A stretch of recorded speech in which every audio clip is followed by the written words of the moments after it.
sezvamunoda Mwari. Kuchechi achienda paipera chiverenga.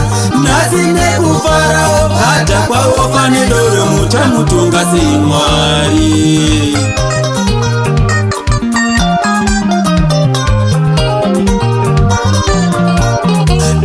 Ndine mubvunzo ini kouya irarama sezvamunoda Mwari. Kuchechi achienda paipera chiverenga. Nhasi nekufarawo bhadha kwavofira mudoro muchamutora sei Mwari.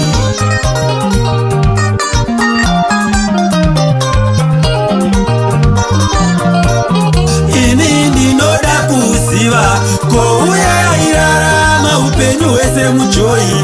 Nhasi ave panoda namufundisi otendeuka muchamutora sei Mwari.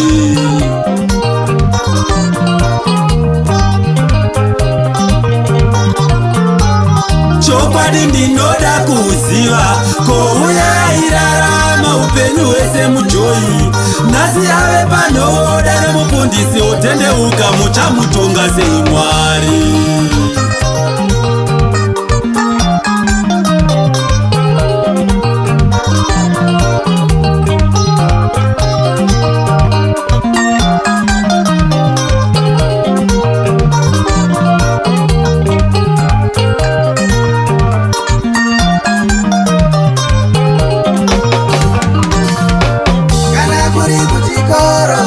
Taimuti mufundisi muri kuchikoro, taimuti munhu waMwari muri kumaraini. Ebhaibheri vapfuura nepano.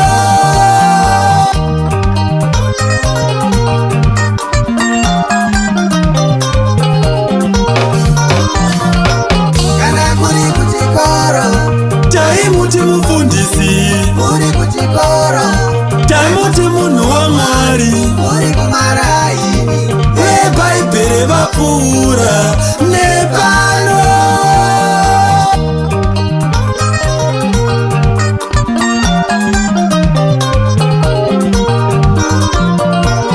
Takazoti tapedza zvidzidzo tave kuparadzana, tapedza makwaro tave kuparadzana.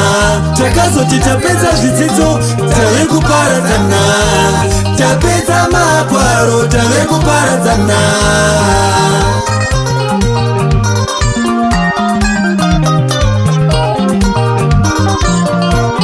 Zvikanzi varume tombofarawo, zvimwe hatichaonana zvakare.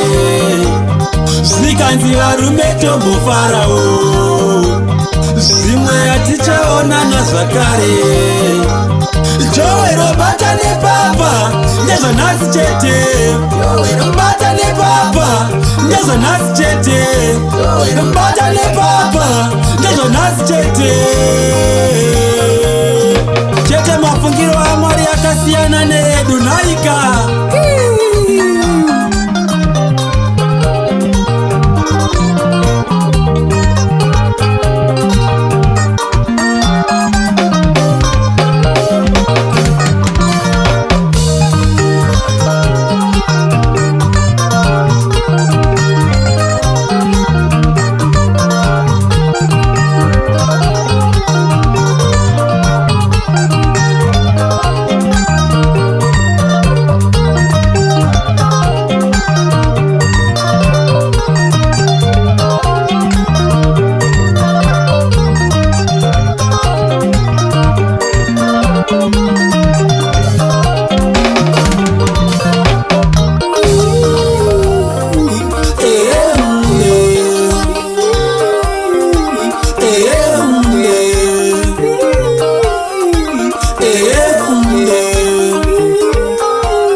Tafadzwa chifire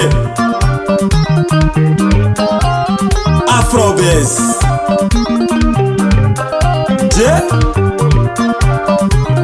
Dr. Lucky Pamushina Pio